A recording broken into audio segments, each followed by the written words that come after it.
Well, good evening. I'm honored to be invited by Doris and by the committee to act as moderator. And now what that will mean is that I will, my goal is to keep the conference together. That is to say, to take one presentation and try and say, did you notice the way it connected with what we heard in that earlier presentation? Or did it strike you that there seems to be a conflict between what is being said in this paper and what was said in the last paper we heard? So that's what I'm going to do. I'm going to be provoking fights. I'm going to be trying to spark some discussion. To do this, let me say something about the framework in which I'm working, since what I'm going to be doing now is something that I think I have to do to start with, which is to just say something about the general framework that I'm hearing all of this from, and that way you can know what you need to discount or emphasize in what I'll be talking about. The most important thing that I would like to say about science and formation for priesthood is that science is, as was just said to us, is a culture. But it's also a norm within a culture. And that's the point that I'd like to look at. Why do we have to take science into account? Because for most of our contemporaries, to say something is scientific is to say that it's true. That science has become the norm for truth, the norm for saying that something is real and vital and important. And it shifts from one scientific field to another in the course of our history. Just to go back to the beginning of modernity, to the 17th century, the age of Pascal and Descartes, of Leibniz and Newton, the great paradigmatic expression of science, the moment at which the science that became the norm for truth. If you wanted to say that you were dealing with something important, if you wanted to be able to take a position that everyone would have to respect and listen to, you did it by means of mathematics. For the 17th century, scientific means preeminently mathematics.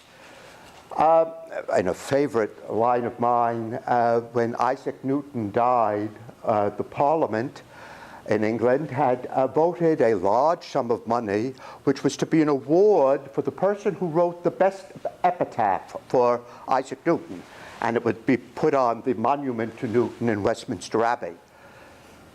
Unfortunately, the Parliament was not very imaginative in its choices and not very creative in its taste in poetry, and ended up giving the award to somebody who is utterly forgotten today and who turned out a long, exceedingly dull epitaph in Latin, and that's what's on the monument if you go to see it in Westminster Abbey today.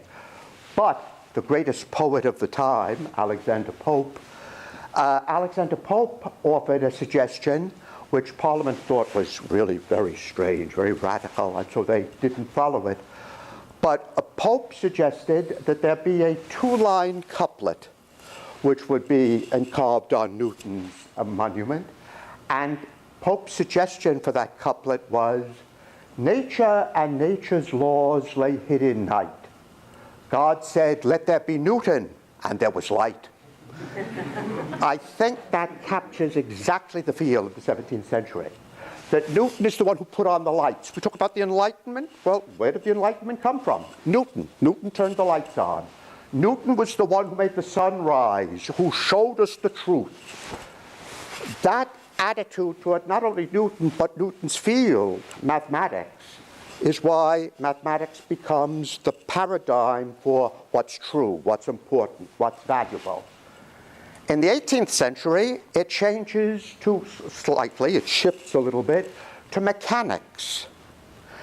Think of all of those illustrations which we've seen in countless textbooks of the illustrations from the Encyclopédie of Diderot and d'Alembert, the great encyclopedia of the 18th century. Think of those magnificent plates and engravings, all of which, it seems, are designed to show us that living realities as well as non-living realities are best understood as being machines. And how do you demonstrate that you really understand a machine? You can take it apart and put it back together again. And that's what becomes the norm for real knowing. The person who really knows something is the one who can take it apart and put it back together again. The one who can look at things from the perspective of mechanics, of a machine. And so, think of Baron d'Holbach. His most famous work was entitled "L'Homme Machine," Man the Machine. That the body itself is a kind of a machine. The mind is a kind of a machine that you can take apart and put back together again. That shifts when you get to the 19th century for a lot of reasons. I think the French Revolution and the Napoleonic era have a lot to do with this. But the paradigmatic subfield of study, the paradigmatic science for the 19th century, became history. If you really wanted to know something, you demonstrated that you knew it, that you understood it, by telling its story. You could show how it developed. You showed how it changed over time. This affects everything from Cardinal Newman insisting that Christian doctrine develops, to Hegel insisting that logic, of all things, is developing, is constantly growing, that it's not static, it's alive, that you've got to be able to tell the story of logic, of thesis and antithesis and synthesis. It's the age at which we change from natural philosophy to museums and institutes of natural history. That's no accident that it shifts to natural history, because history is real knowing. That's what puts you in touch with truth. If you really know the history of something, if you know its story and can recount its story, you really know that subject well.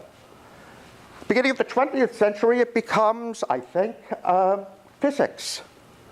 If I said to you, I'm sure this is true of my students at BC, if I said to them, close your eyes and just tell me what flashes into your imagination when you hear the word genius. My absolute conviction is that most of them are thinking of a little man with wildly frizzy hair and thick glasses and a white lab coat and a thick German accent standing in front of a blackboard that has E equals MC squared written on it. It's Einstein. Einstein becomes the kind of image, not that everybody was sitting down reading the special and general laws of relativity, but that people felt that Einstein had put them in touch with the truth in a way that nobody else had. That Einstein had led us to a new appreciation of the way things really are. It's the age of Bohr and of Heisenberg. And it shifts when you get to the middle of the 20th century, I suspect largely because of the atom bomb. That now there's a sense that physics is dealing with the big issues, all right, but they may be destructive in consequence. And then there was one other factor that plays into this, I think, in the beginning of the 20th century in the United States especially, and that is psychoanalysis. Psychiatry becomes the paradigmatic science. It's the reason why if you look at so many American novels and plays from the 1920s, 30s, and 40s, the overlay of Freudian theory is extraordinary. I mean, it's just slabbered on, you know. If you don't have an Oedipus complex, you're just not worth talking about. In the latter half of the 20th century, into our own time, I suggest at present, the paradigmatic field is biology, in particular genetics. I'm struck by the confidence with which I hear people say, oh, you know, so-and-so is suffering from such and such a disease. It's such a shame that it's happening, that he's dealing with this now, because in 20 years or 50 years, science, well, medicine will have given us a cure for this. The conviction that you can, if you just give medicine time, it'll solve all the problems. It'll resolve all the difficulties. It will take away the pain. That every age has some field which becomes for it the norm by which we decide that other fields are really valuable, really important, really rigorous. That's true in our own time, and I suggest to you it shapes the culture at which we preach, and it shapes the culture at which the folks in the pews hear sermons, hear homilies.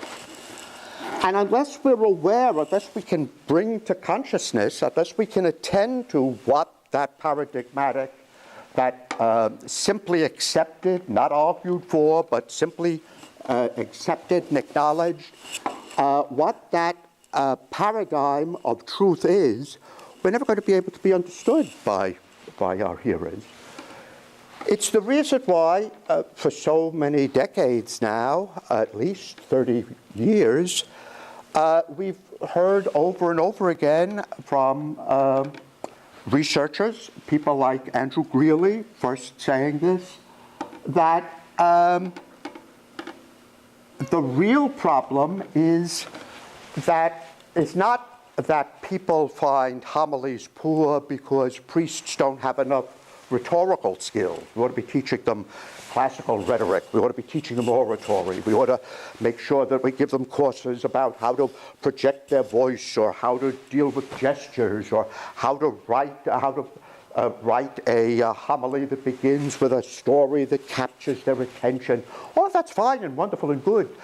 But as I used to say to the seminarians when I was dean at Huntington many years ago, that drivel well delivered is still drivel. And if what you're saying isn't worth hearing, the fact that you said it very clearly doesn't improve it. Drivel remains drivel. So that the goal is not how do we change the style of the homilist. The goal is how do we get the homilist to present something that's worth hearing, that actually connects with people's lives. And I suggest to you that our churches are filled with people who are shaped by certain scientific paradigms of what is true, what is real, how you know that you've come to something that's true, how you know you're not letting yourself be misled. And if we cannot deal with that, if we can't speak to that in some way, no wonder they don't hear us. Consequently, what I'm hearing, the way I'll be hearing this whole conference, I suspect, is going to be in light of how can we surface, not for ourselves and for those we teach, how could we surface what is the meaning of real, the meaning of true, the meaning of valuable. Because only when we do that through science, through the appreciation of science, are we going to be able to genuinely assist others to enter into a ministry of preaching, to let the gospel connect with the reality that we heard so beautifully expressed before. So that's the attitude at which I'm coming from this from.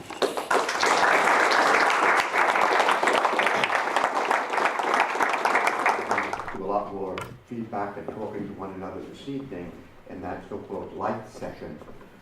I'll just say a quick word about something, reinforcing something that Katerina has mentioned that I've been thinking about since the conference began, and that is what I would call a tale of two Steves. The two Steves being Stephen Hawking and Steve Jobs. Both of them are people that are largely connected in people's minds with science and with the revolution in technology.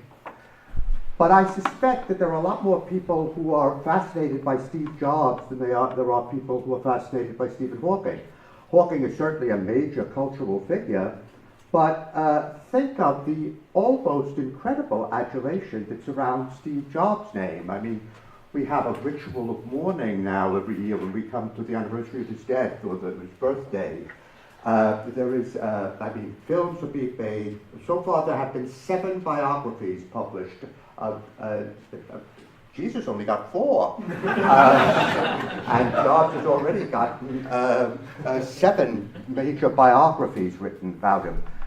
Now, I don't think there's anything wrong with that, It does say, however, something very important for us to keep in mind, and that is that Americans tend to be people who look pragmatically at education and at what they study. There was a book published somewhat over 50 years ago now that is a classic of American historical literature.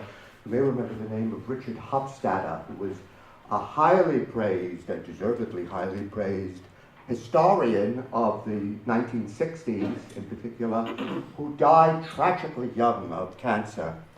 Well, one of his books, he wrote several books in his very brief career, but several of them have lasted as real classics, and one of the most prominent of those is a book entitled Anti-Intellectualism in American Life. And what Hofstadter did was to suggest that he would make a difference, he would make a distinction between intellect and intelligence. Intelligence is the ability to take general principles and apply them in concrete situations, to come to concrete judgments about what I or you have to do in this context, in this time, and in this place. Whereas intellect asks much bigger questions about the reason for acting at all and the possibilities of action that may be available. And he points out that in American life, and this rings all sorts of bells, I must say, as I think back to my own grammar school days when we were first studying American history. If you ask most Americans to name a person who was a great innovator and a great man or woman of science, you'll get names like Henry Ford, Thomas Edison, Alexander Graham Bell, but you won't get the name of any theoretical chemist or any student of theoretical physics. You won't get many people who are interested in chemistry or biology, because Americans tend to have, Hofstadter goes at great length, shows you this as he takes you through so much of American history and American literature. Americans tend to be people who have great respect for intelligence. Think of the almost Steve Jobsian status that somebody like Thomas Edison achieved in his lifetime, or that Henry Ford experienced in his lifetime, as seen as really important movers and shakers in society. Whereas those engaged in the theoretical sciences and more abstract uses of the mind are seen as absent-minded professors, slightly dotty, a little eccentric. They're viewed as being people who aren't quite dealing with the nuts and bolts of life. Well, I think that's found in many of our seminaries. I mean, our seminarians, quite understandably, are attracted to ministry because they're attracted to doing things, to changing things, to making things happen. And they are going to be much more interested in the sciences if the sciences are seen as ways of acting to make concrete differences and make them quickly and practically in people's lives and in the life of the church.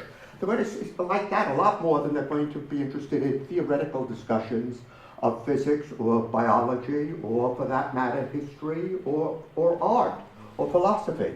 We just have to know that. But what it means is, when we're talking about introducing the sciences into the curriculum, it's going to be especially difficult if we think of introducing the theoretical sciences. Well, we have to do that. I think it's important that it be done, but we have to realize it's going to be a tough haul. It's not going to be easily accepted by students and perhaps even by some of our colleagues who are on the faculty. The second point that I make just very quickly, and then leave anything else I have to say until perhaps some discussion this evening, and that is just to say a quick word about something that I noticed first last evening when Richard spoke. It was very much present in what Guy said today, and it lay in the background of much of what Katrina was just saying. And that is that there is a way in which I think theology can be of some support and some assistance to people engaged in the theoretical sciences, not just the other way around. And the place where you see that is the capacity to learn how to talk about mystery. One of the things that Guy was alluding to this very strongly at the end of his presentation this morning, that we have to recognize that when we talk about God, we're talking about that which we don't know. We're talking about mystery with a capital M. As I like to say to the students, we're not talking about somebody out there bigger, older, wiser, stronger than you are. That's Zeus. You can baptize Zeus, but he never changes his spots. Zeus stays Zeus. If you want to talk about the God and Father of our Lord Jesus Christ, now we're talking about absolute mystery. And there's a problem with that. The problem is the problem of language. Every year when I have my course, the introductory course for new undergrads in theology, I begin by saying to them that all of our language in theology, and I think this could be said of the sciences in large part as well, go on between two poles, two boundary stones, as it were. And each of those boundary stones I try to symbolize by giving a particular emblem, quotation from two different people. The one boundary, the quote I would take is the last line of Wittgenstein's Tractatus Logico Philosophicus. You may have just seen the movie. The last line of that really monumental work is, of that about which we can say nothing, let us be silent. Now, let me give you a good, as priest of the Diocese of Brooklyn, let me give you a good Brooklyn translation of that. If you don't know what you're talking about, shut up. That's an extremely important thing to consider when one sets out to talk about God. That when we talk about God, we end up using the word too easily, too offhandedly. I like to point out to students that the second commandment of the Decalogue, you shall not take the name of the Lord your God in vain, is not a commandment against profanity. It's not a commandment against bad language or swearing. It's actually much closer to being a commandment against preaching and theology. That what it's saying is, listen, don't go throwing around the word God like you know what you're talking about. That we're talking about absolute mystery, and we have to approach it with a certain reverence. I have long said that if I had my way, on the inside of every pulpit, not where the congregation would see it necessarily, but where the person preaching, getting into the pulpit, would have to see it, I would have carved one single line from the book of Job. And that line is, God does not need your pious lies.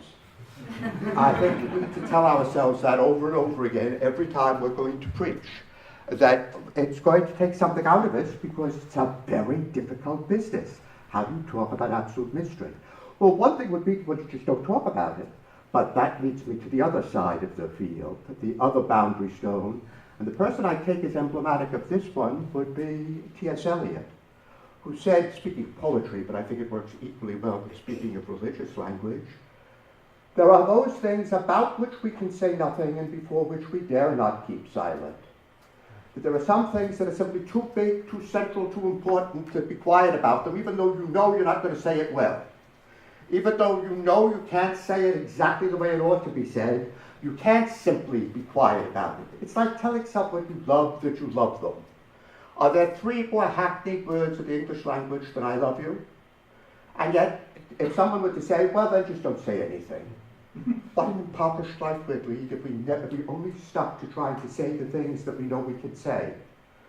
That the ability to deal with language as something that points us toward mystery and emerges from mystery is absolutely central for the theologian, and I think it's absolutely central for the scientist as well. I think of some of the mysteries of physics, the mysteries of chemistry, the mysteries of biology. They're not quite mystery of the way God is mystery with a capital M, but they are that which cannot be spoken about easily.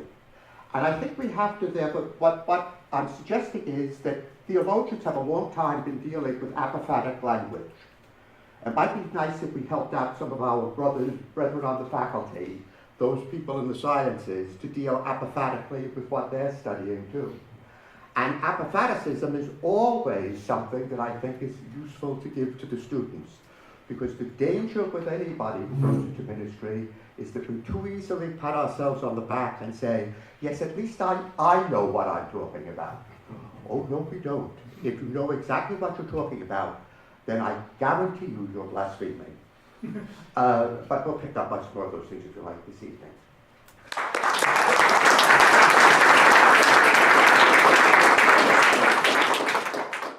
I'd like you to think about a phrase that has become a kind of a catch term from a work published originally in 1919.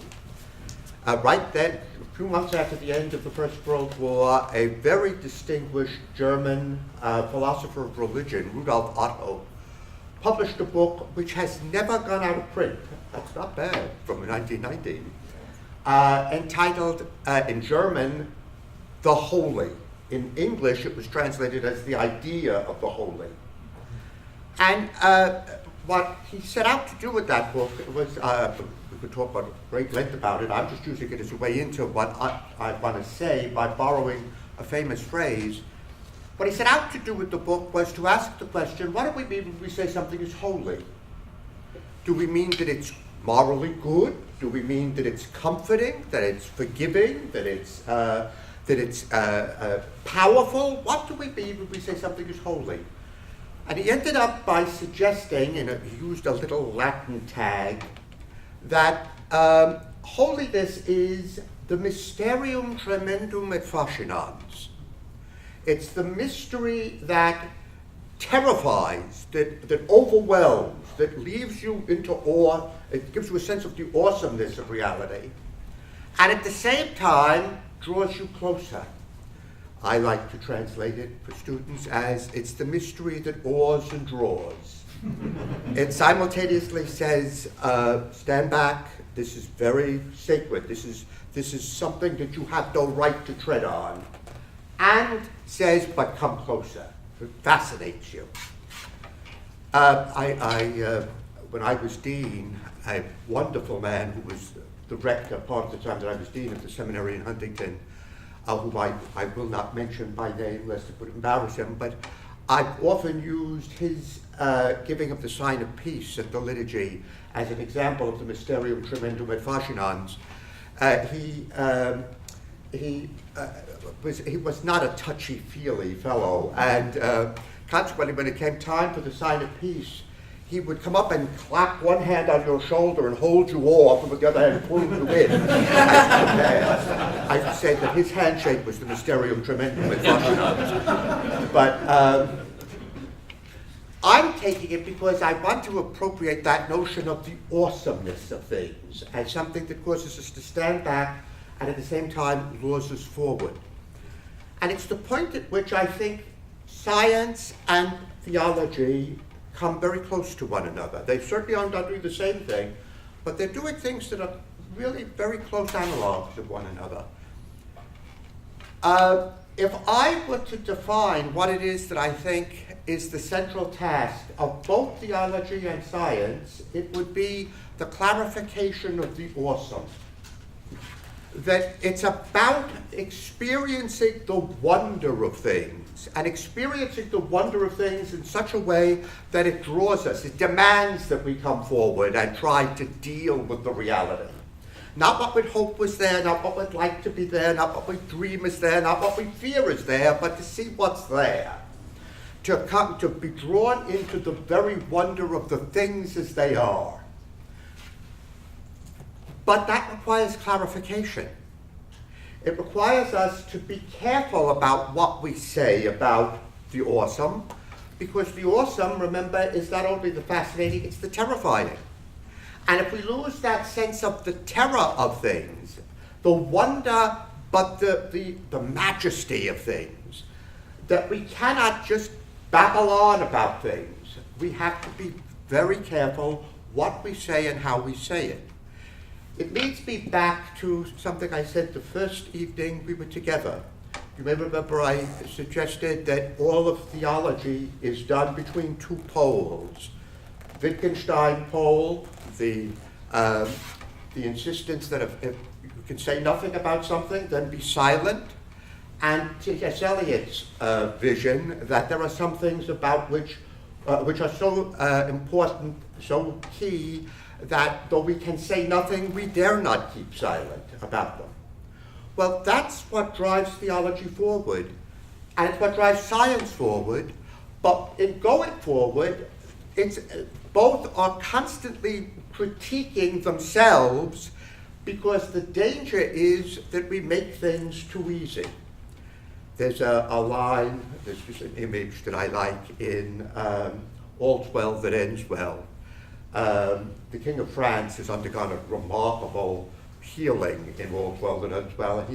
He says to one of the characters, one of the people speaking with him, that we have, they say the age of miracles is past, and we have our modern and we have our rational persons to make modern and familiar things supernatural and causeless. If that was true in Shakespeare's time, it's eminently true in our time.